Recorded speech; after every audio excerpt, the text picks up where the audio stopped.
How to choose right career. सही career का इंतखाब हमारी ज़िंदगी को अच्छा कर सकता है, और अगर गलत कैरियर इंतखाब किया हो तो उससे हमारी ज़िंदगी अज़ाब बन सकती है।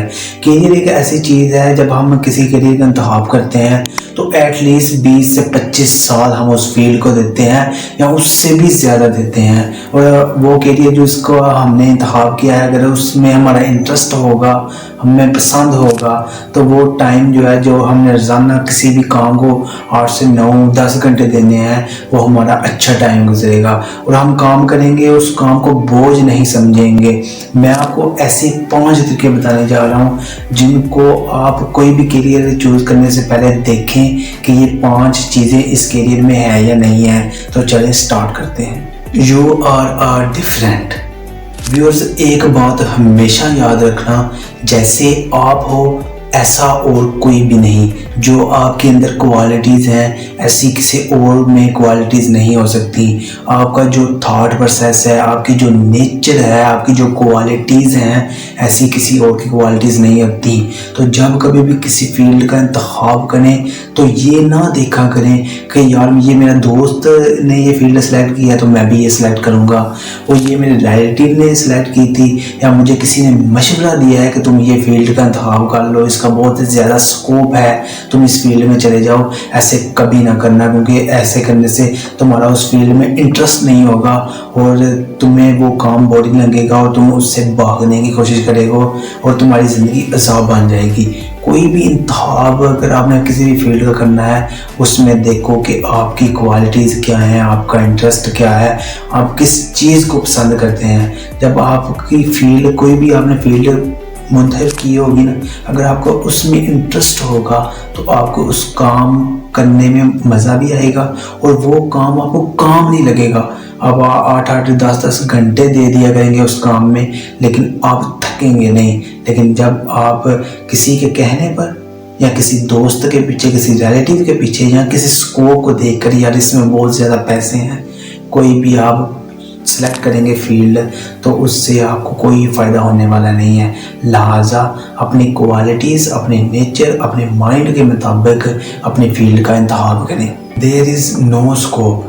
स्कोप नहीं होता, ये बात हमेशा याद रखना कि स्कोप नहीं होता।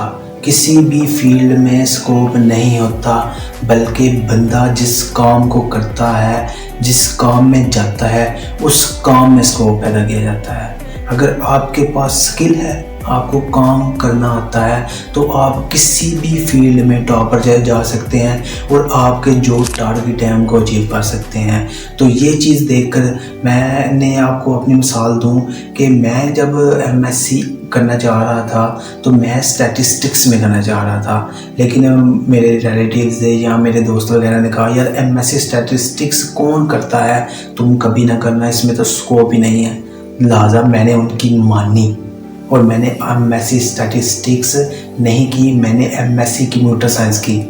और मैं आपको बता रहा हूँ कि मेरा इंटरेस्ट नहीं था कंप्यूटर में, और अब तक मुझे मेरी जो इंटरेस्ट है ना MSc कंप्यूटर साइंस की वजह से मुझे सही मज़ा नहीं आता काम करने का। लेकिन ये है कि मैंने डिग्री की हुई है, लेकिन जो इंटरेस्ट था वो मैं नहीं कर पाया। इसलिए मैं आपको बताने जा रहा हूँ कि जो आपका शौक़ है, जो आप करना चाह रहे हो, वो करो और इतनी मेहनत करो कि आप उस फील्ड के टॉप में जाओगे। और ये कभी ना देखना यार IT में स्कोप है, आपका इंटरेस्ट नहीं है तो स्कोप का क्या करना। हर एक फील्ड में स्कोप पैदा किया जा सकता है, ना कि स्कोप होता है। स्कोप जो है ना वो बंदे का होता है। Everyone want extra ordinary person. एक बात हमेशा याद रखें कि जब कभी आप कोई जॉब करने का मिसाल दे रहा हूँ कि अगर आप जॉब करने का सोचते हैं तो अगर जब आप जॉब के लिए इंटरव्यू देने जाएंगे, अगर आपकी 50,000 रुपये सैलरी होगी तो इंटरव्यू इतना सख्त नहीं होगा। अगर सैलरी है वो 1 लाख होगी तो इंटरव्यू कितना सख्त होगा, और अगर 5 लाख सैलरी हो तो इंटरव्यू कितना सख्त होगा। मतलब ये कि आप किसी भी फील्ड में जितने टॉप पर जाएंगे उसके लिए आपके पास ज़्यादा नॉलेज होना चाहिए, ज़्यादा इंफॉर्मेशन होनी चाहिए, एनहेंस स्किल होनी चाहिए। तो आपने कोई भी फील्ड सेलेक्ट कर लिया है, अब आपका टारगेट होना चाहिए कि मैंने इस फील्ड के टॉप पर जाना है। आप उस फील्ड के टॉप बंदों के साथ रब्ता करें और उनसे सीखें और इस फील्ड के बारे में जानें और अपना एक टारगेट रखें कोई भी फील्ड को सिलेक्ट करने से पहले कि यार मैंने ये फील्ड अब सिलेक्ट कर ली है, अब मैं इस फील्ड के यहाँ तक जाना चाहता हूँ। तो आपने उस फील्ड की हर एक चीज़ को कवर करना है। Why I choose the career. जब आपने कोई भी फील्ड चूज़ कर ली, सिलेक्ट कर ली, तो पहले ये सोचें कि यार मैंने ये फील्ड का क्या इंतखाब क्यों किया है, क्योंकि ये बहुत ही इम्पोर्टेंट है। आपका एम होना चाहिए, आपका टारगेट होना चाहिए उस फील्ड को। जब आपने सेलेक्ट कर लिया कि यार मैं इस फील्ड में जाऊंगा, ये मेरा इंटरेस्ट तो है, ठीक है, मैं इस फील्ड को पसंद तो करता हूँ, लेकिन इस फील्ड को सिलेक्ट करने के बाद मैं कहाँ तक जाना चाहता हूँ, मैं क्या कुछ अचीव करना चाहता हूँ इस फील्ड से, ये भी बहुत ही इम्पोर्टेंट है। तो नंबर 4 जो थिंक है, ये हमेशा आपने याद रखनी है कि मैंने कोई भी फील्ड जब सेलेक्ट कर ली तो मैंने ये सेलेक्ट क्यों की, ये आपके ज़हन में लाजमी होना चाहिए। और अगर आपसे कोई पूछ ले कि यार तुम ये क्यों कर रहे हो, तो इसका जवाब आपके पास होना चाहिए। Communicate the experts in the field. आपने कोई भी फील्ड सेलेक्ट कर ली, आपने अपना कैरियर सेलेक्ट कर लिया, अब आपने उस फील्ड के जो टॉप 10 बंदे होंगे ना, जिन्होंने इस फील्ड में तरक्की की या इस तरक्की में अपना हिस्सा डाला, आपने उनके साथ रब्ता करना है।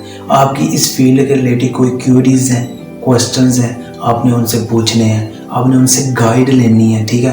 कंप्लीट जो गाइडेंस है ना, आपने इन लोगों से लेनी है और इनसे सीखना है। अगर हो सके तो इनसे दोस्ती कर लें और इनसे जो जो चीज़ें पूछना चाहते हैं वो पूछें, इनसे सीखें। मतलब ये कि इनके पीछे लग जाएं और इनसे सीखने की कोशिश करें और किताबों को ज़्यादा से ज़्यादा पढ़ने की कोशिश करें। अगर मिसाल के तौर पर आपने कोई कंप्यूटर फील्ड का इंतखाब कर लिया, तो कम से कम आपको उस फील्ड के रिलेटेड 10 किताबें या 10 से ज़्यादा किताबें पढ़ना होंगी।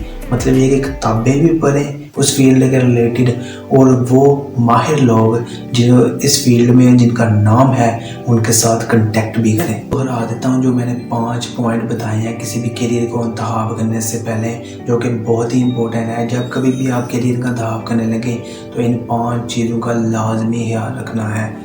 You are different. Everyone want extraordinary person. No scope in the field. Communicate the expert in the field. Why I select the field. तो मैं उम्मीद करता हूँ कि आपको वीडियो पसंद आई होगी। इस तरह की मज़ीद वीडियोस के लिए मेरे चैनल को सब्सक्राइब लाजमी कर लीजिएगा। मैंने एक ग्राफिक डिज़ाइनिंग का रिलेटेड कोर्स बनाया था। अगर आप ग्राफिक डिज़ाइनिंग सीखना चाहते हैं तो डिस्क्रिप्शन में लिंक दिया हुआ है, उस लिंक पर क्लिक करके आप बहुत कुछ सीख सकते हैं। इस तरह की मज़ीद वीडियोस जो आपकी नॉलेज और इन्फॉर्मेशन में इजाफे का सबब बने, मैं लाता रहूँगा। अब तक के लिए इतना ही। अल्लाह हाफिज़।